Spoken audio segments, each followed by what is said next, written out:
Hello बच्चों, my name is Nivedita and welcome back to all about chemistry. तो कैसा रहा आप सबका न्यू ईयर सेलिब्रेशन? मेरा तो बहुत अच्छा रहा and I hope wish you all the best for your bright future and you get more and more success in your life. तो बच्चों, लास्ट टर्न में हमने क्लास 9 की केमिस्ट्री का जो चैप्टर 3 था, एटम्स एंड मॉलिक्यूल्स, उसके एनसीईआरटी क्वेश्चंस आंसर सॉल्व किए थे। पार्ट 1 किया था, उसका हाफ पोर्शन हमने। ठीक है, आज हम उसी के आगे पार्ट 2 जो बाकी के बचे हुए हमारे एनसीईआरटी क्वेश्चन हैं उनके आंसर्स देखेंगे, समझेंगे और उन्हें सॉल्व करेंगे। तो चलिए, ऑलरेडी बहुत डिले हो चुका है न्यू ईयर सेलिब्रेशन की वजह से, और कुछ मेरी तबीयत भी नहीं ठीक थी, तो इस वजह से तो अब without any kind of delay हम अपना वीडियो शुरू करते हैं। तो ये हमारा फर्स्ट क्वेश्चन है। 0.24 gram sample of compound of oxygen and boron was found by analysis to contain 0.096 gram of boron and 0.144 gram of oxygen. Calculate the percentage composition of the compound by weight. तो चलिए हम देख लेते हैं इसे। जो हमारा क्वेश्चन था तो हम उसे सॉल्व कर लेते हैं। क्वेश्चन में क्या दिया हुआ है आपका, ये टोटल अमाउंट दिया है, बोरॉन और ऑक्सीजन मतलब मिलकर एक कंपाउंड बनाए हैं जिसका टोटल अमाउंट दिया है। उसमें बोरॉन का अमाउंट अलग है और ऑक्सीजन का अमाउंट अलग से दिया है। बस आपको बताना है कि टोटल जो कंपाउंड बन के तैयार हुआ है उसमें बोरॉन का परसेंटेज कितना है और ऑक्सीजन का कितना है। तो चलिए हम सॉल्व कर लेते हैं। इसको सॉल्व करने से पहले मैं एक चीज़ पूछती हूँ आप लोगों से। जैसे आप लोगों का जो रिजल्ट आता है, तो जब उसमें हमें मार्क्स मिलते हैं तो हम क्या करते हैं, उसका परसेंटेज कैसे फाइंड आउट करते हैं? सभी लोग करते हैं ना। मार्कशीट में जो भी मार्क्स आते हैं अगर उनका परसेंटेज नहीं लिखा हुआ है तो हम उसे कैसे फाइंड आउट करते हैं? जो गिवन मार्क्स होता है उसका मल्टीप्लाई हम 100 के साथ करके उसको टोटल मार्क्स से डिवाइड कर देते हैं। तो सेम चीज़ हम यहाँ करने वाले हैं। जो टोटल अमाउंट दिया हुआ है, तो सबसे पहले अगर हमें बोरॉन का परसेंटेज निकालना है तो हम बोरॉन के अमाउंट को 100 से मल्टीप्लाई करके टोटल अमाउंट से डिवाइड कर देंगे। और दूसरी बार में हमें ऑक्सीजन का निकालना है तो हम ऑक्सीजन के अमाउंट को 100 से मल्टीप्लाई करके क्या करेंगे, टोटल से डिवाइड कर देंगे। तो चलिए देख लेते हैं परसेंटेज ऑफ बोरॉन। बोरॉन की वैल्यू कितनी दी है, 0.096 मल्टीप्लाई बाय 100, टोटल है 0.24। ये जो आएगा आंसर, ये हमारा आएगा परसेंट में। और दूसरा परसेंटेज ऑफ ऑक्सीजन जो हमें निकालना है, तो सेम प्रोसेस 0.144 इंटू 100, टोटल है 0.24 इज इक्वल टू, आंसर आएगा परसेंटेज में। इसे आप सॉल्व कर लीजिएगा। ओके, तो इस तरीके से ये क्वेश्चन सॉल्व हो जाएगा। इसे आप उतार लीजिए और सॉल्व कर लीजिए। So, next question: when 3.0 gram of carbon is burnt in 8.00 gram oxygen, 11.00 gram of carbon dioxide is produced. What mass of carbon dioxide will be formed when 3.00 gram of carbon is burnt in 50 gram of oxygen? Which law of chemical combination will govern your answer? Okay, question आप सभी को समझ में आ गया, क्या बताना है हमें?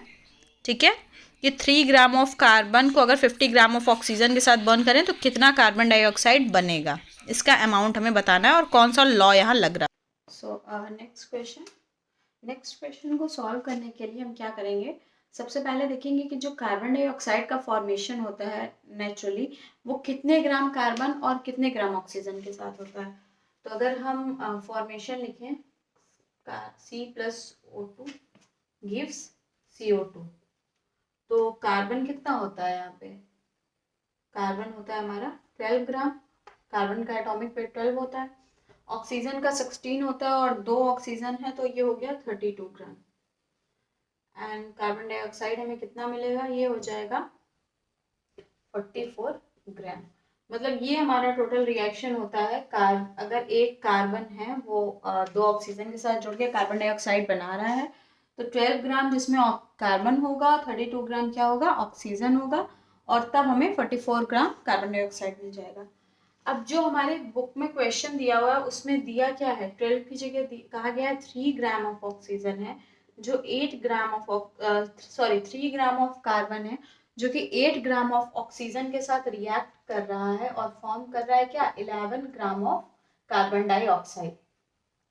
ये देखिए ये सब 4 से कट जाएंगे ना, 3 4 जा 12, 8 4 जा 32, 11 4 जा 44, मतलब है ये 3:8, ये रेशियो इनका सेम हो गया। मतलब अगर हम इन्हें 4 से डिवाइड कर देंगे तो हमें ये 3 8 11 मिल जाएगा। मीन्स ये रिएक्शन सही है कि अगर जिस तरह से अगर 12 ग्राम कार्बन और 12 ग्राम कार्बन के लिए हमें 32 ग्राम ऑक्सीजन चाहिए और तब हमें 44 ग्राम ऑफ कार्बन डाइऑक्साइड मिलेगा, सेम उसी तरह अगर हमारे पास 3 ग्राम कार्बन है तो हमें सिर्फ और सिर्फ 8 ग्राम ऑक्सीजन चाहिए और तब फॉर्मेशन होगा क्या, 11 ग्राम ऑफ कार्बन डाइऑक्साइड का। बट अब हमारा क्वेश्चन ये कह रहा है कि अगर 3 ग्राम कार्बन है और हम 50 ग्राम ऑक्सीजन ले लेते हैं तो कार्बन डाइऑक्साइड कितना बनेगा, ये हमारा क्वेश्चन पूछा जा रहा है। तो इसका आंसर होगा क्या, 11 ग्राम ही बनेगा। अब आप पूछेंगे मैम ये कैसे हुआ, 11 ग्राम कैसे, यहाँ तो सिंपल समझ में आ रहा है, 3 में 8 जुड़ गया तो 11 ग्राम मिल गया, law of conservation of mass के अकॉर्डिंग।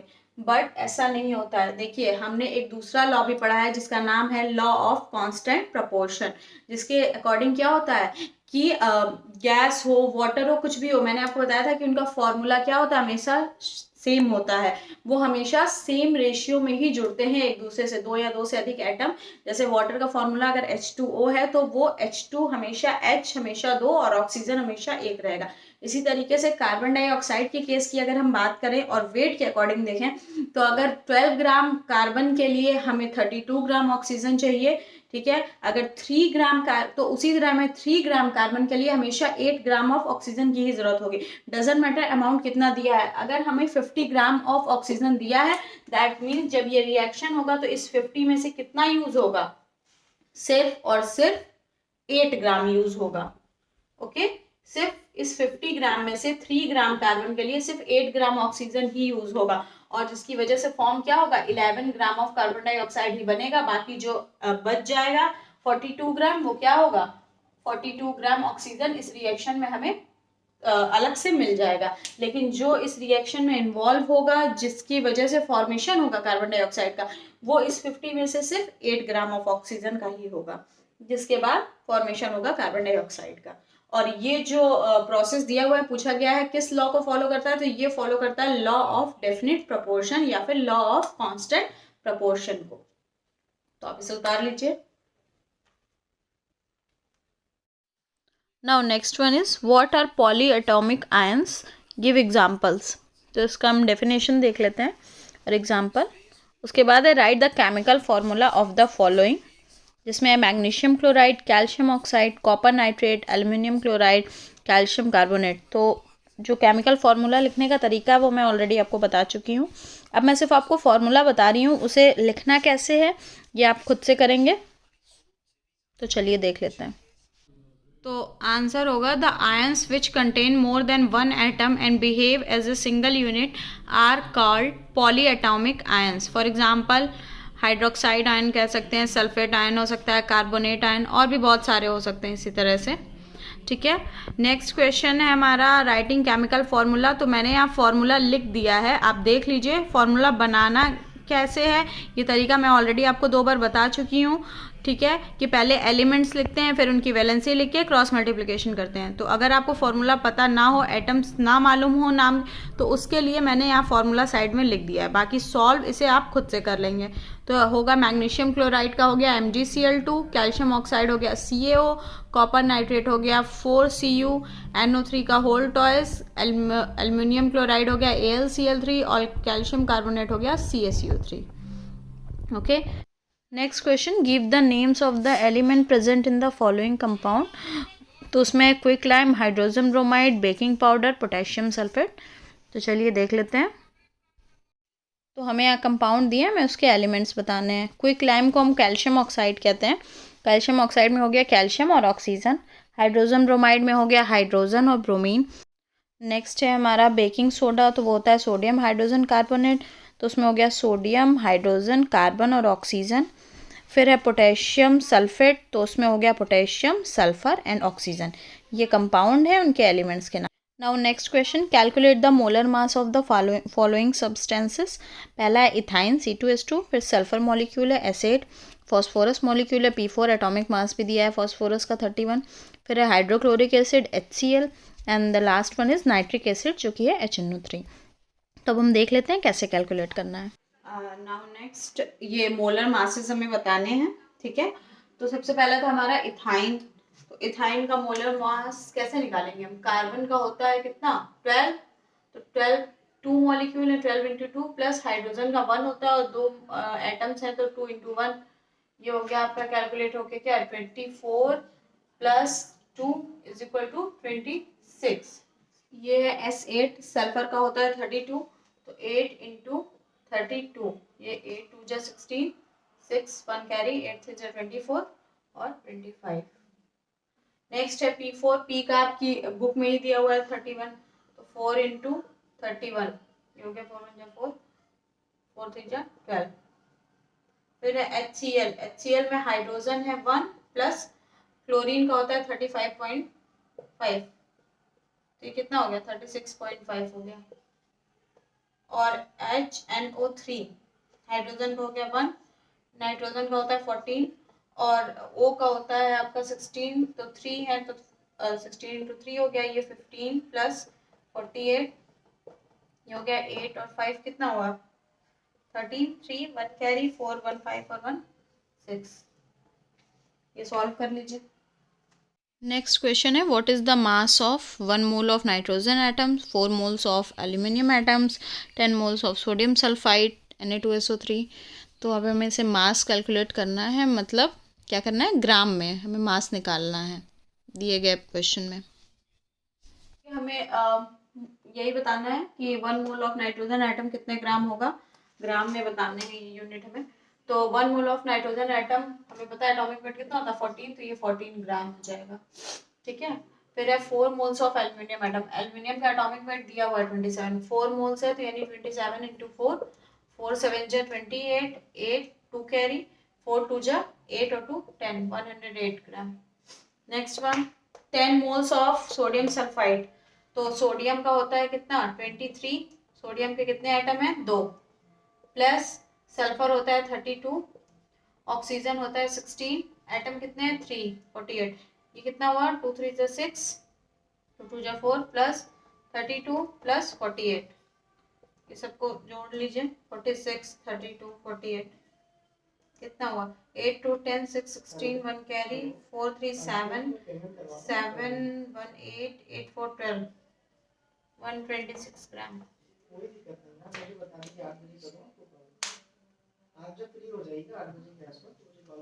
ये नोट कर लीजिए, इसमें कोई कंफ्यूजन तो होगी नहीं, बस एटॉमिक वेट लिखकर मोल्स में बता देना। नेक्स्ट है हमारा convert into moles, 12 gram of oxygen gas, 20 gram of water, 22 gram of carbon dioxide. तो अब हमें क्या करना है, पहले हमने ग्राम में कन्वर्ट किया था, अब हमें मोल्स में कन्वर्ट करना है।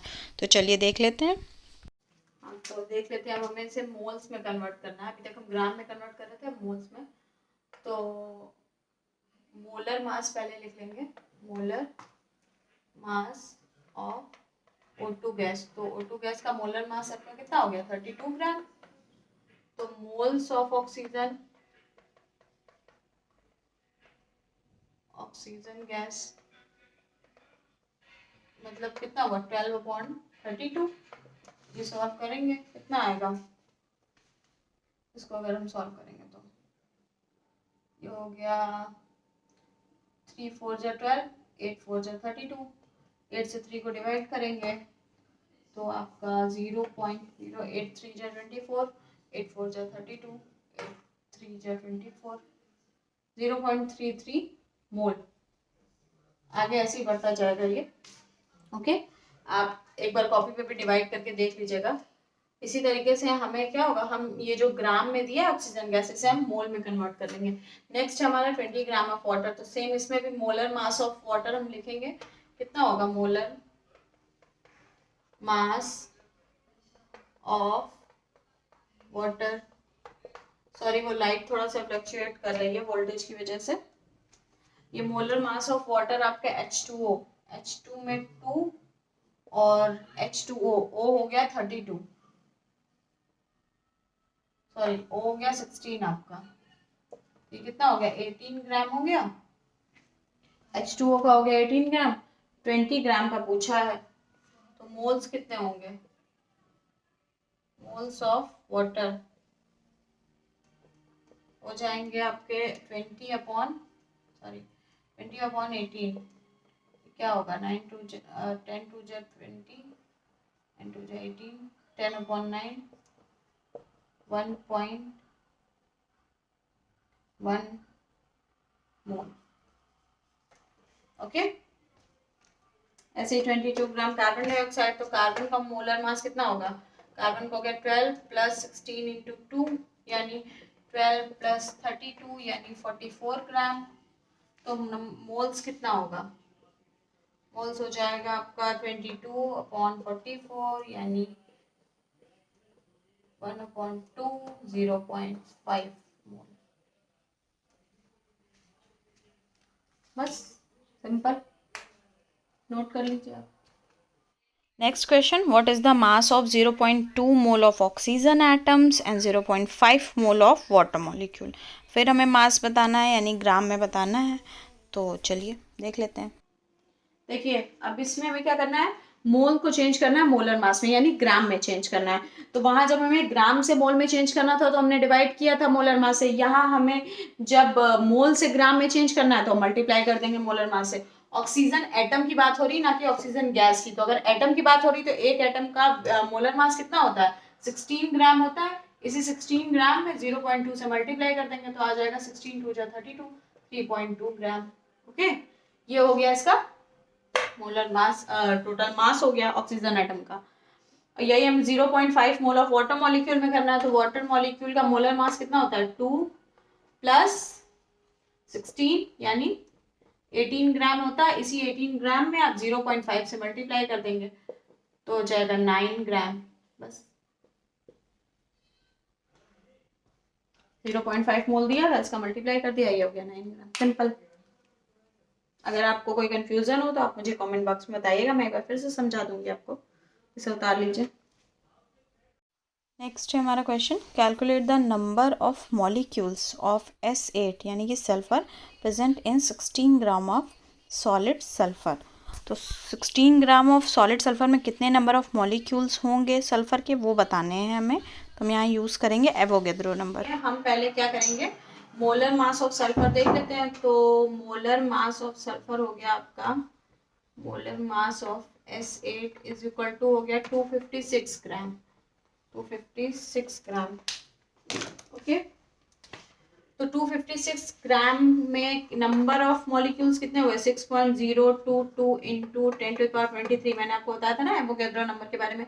तो 256 ग्राम में इतने नंबर ऑफ मॉलिक्यूल हुए, तो 1 ग्राम में कितने होंगे 6.022 इंटू 10⁻23/256।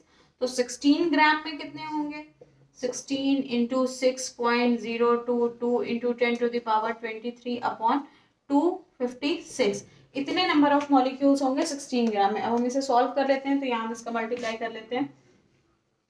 ये हो गया 6.022 इंटू 16, 16 2 जा 32, 2 3 कैरी, 16 2 जा 32, 33 34 35, 35 हमने लिख लिया और 16 6 जा 96, 3 डिजिट के बाद हमने लगा दिया यहाँ पर 96.352 इंटू 10⁻23/256। अब आप इसको इससे डिवाइड कर लीजिएगा, जो हमारा आंसर आएगा वही होगा 16 ग्राम ऑफ सॉलिड सल्फर में नंबर ऑफ मॉलिक्यूल्स।